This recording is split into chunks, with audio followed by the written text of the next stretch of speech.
Trending ngayon ang pagtatayo ng Pilipinas ng sarili nitong military outpost sa lugar na malapit sa bansang Taiwan.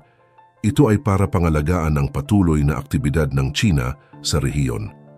Sa paglipas ng mga araw, mas lalo na kasing tumitindi ang panggigipit ng China sa ating mga mangingisda at kawani ng Philippine Coast Guard. Isa na riyan ang pagbomba ng water cannon sa ating PCG at pagharang sa mga resupply mission ng mga tropa na nakabantay ngayon sa Ayungin Shoal. Hindi na ata talaga mapipigilan ng China sa kanilang maruming laro dahil kahit ilang beses na itong inireklamo ng Pilipinas ay hindi ito natinag, na para bang sinasabi na sa kanila ang mga sakop na isla at tayo dapat ang umalis sa sarili nating teritoryo. Lubos na ikinakabahala ng Navy at PCG ang ganitong aksyon ng China na tila ba wala na itong pinapakinggan at naghahanap na talaga ng kaguluhan sa rehiyon. Kahit sa mga Chinese televisions at media, Pilipinas ang pinagmumukhang masama at sinasabing tayo raw ang nanggigipit sa China dahil sa pagmamatigas natin sa patuloy na paglalayag sa mga nasabing isla. Hindi lang Pilipinas ang ginigipit ng China, maging ang Taiwan, Vietnam at Japan.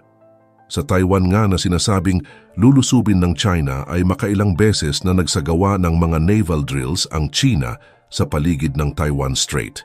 Walang pakundangan rin ang Chinese Coast Guard sa pagronda at pagtaboy sa mga barkong naliligaw sa sakop na karagatan. Ang bagong presidente ng Taiwan na si Lai Ching-te ay isang separista na naglalayong hindi na bumalik ang Taiwan sa mainland China at maging isang independente na bansa. Ito ang lubos na ikinagagalit ng China na nag-udyok sa kanila na ihanda ang buong sandatahan sa planong pagsakop sa Taiwan. Ito na lang kasi ang last option ng China upang makuha ang nasabing isla. Katwiran ng China, dapat sumunod ang Taiwan sa tinatawag nilang One China Policy na nagsasabing lahat ng isla na sakop ng China ay dapat maibalik sa mainland. Ang sigalot ng dalawang bansa na ito ang naging dahilan kung bakit nagtayo ang Pilipinas ng sariling outpost sa kanlurang bahagi ng bansa kung saan tanaw na lamang ang Taiwan. Nararapat lang ito dahil sa mainit na tensyon ngayon ay anumang oras maaring sumiklab ang digmaan. Kung sakali nga kasi na lumusob ang China sa Taiwan, ang una nitong gagamitin ay mga missiles at drones. Ito ang pinangangambahan ng ating mga tropang sundalo sa mga islang malapit lang din sa Taiwan. Hindi kasi malabo na madamay ang mga islang ito dahil sa impact ng mga missiles na pwedeng tumama sa Taiwan. Hindi rin inaalis ng PCG ang posibilidad na gawing daanan o tambayan ng mga sundalong Chinese ang ibang isla para gamitin sa kanilang air-to-air at air-to-surface mission kung sakali nga na lumapag na ito sa kabisera na Taipei. Kaya naman ang Pilipinas ay nagpahayag na nagtayo sila ng isang outpost para sa ating Coast Guard na matatagpuan sa hilagang bahagi ng bansa upang palakasin ang seguridad bunga ng military build-up ng China malapit sa Taiwan sa nakalipas na 2 taon. Mainit na kasi ang China at gusto na talaga subukan ang lakas ng kanilang puwersa at mukhang Taiwan pa nga ang unang masasampulan nito.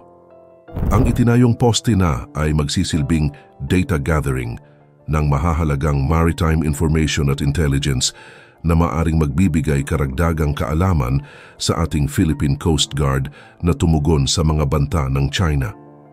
At syempre, magiging epektibo ito sa ating pagra-radar sa mga naglalayag sa karagatan.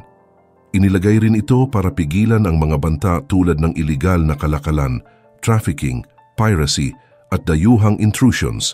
Ito ay mismong naging pahayag ni National Security Advisor Eduardo Ano sa isang pahayag. Dahil kung babalikan ang taong 2022, nagsimulang magtayo ng military facilities ang China sa paligid ng Itbayat kasabay ng nagsisimulang tensyon nito sa mga kalabang bansa tulad ng Amerika at Taiwan.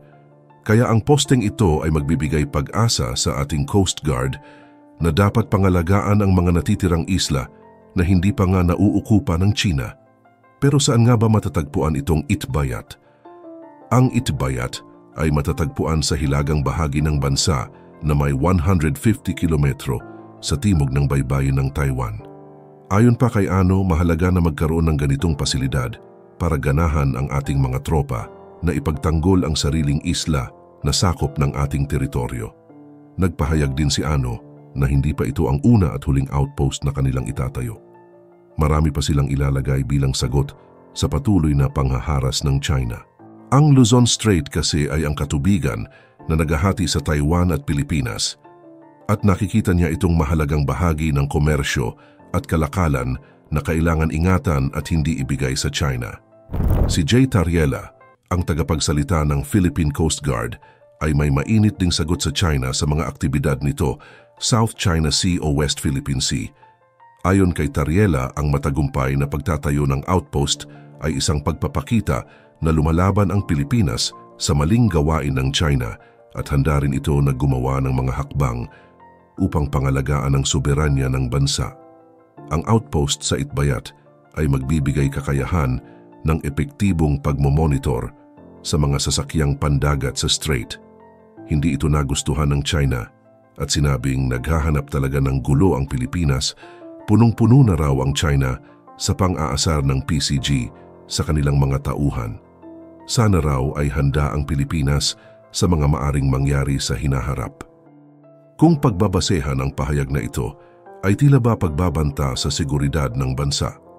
May mga insidente na kasi na naglilibot ang ibang Navy ships ng mga sasakyang galing sa People's Republic of China sa maritime na ito habang dumaan papuntang silangang baybayin ng Pilipinas.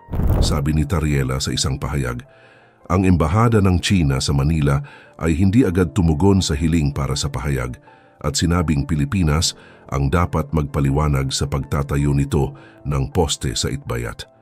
Kamakailan lamang ang mga karagatan sa hilaga ng pangunahing isla ng Pilipinas na Luzon ay naging sentro ng mga pangunahing taunang pagsasanay ng joint military exercises sa pagitan ng Manila at ng matagal ng kaalyadong Estados Unidos.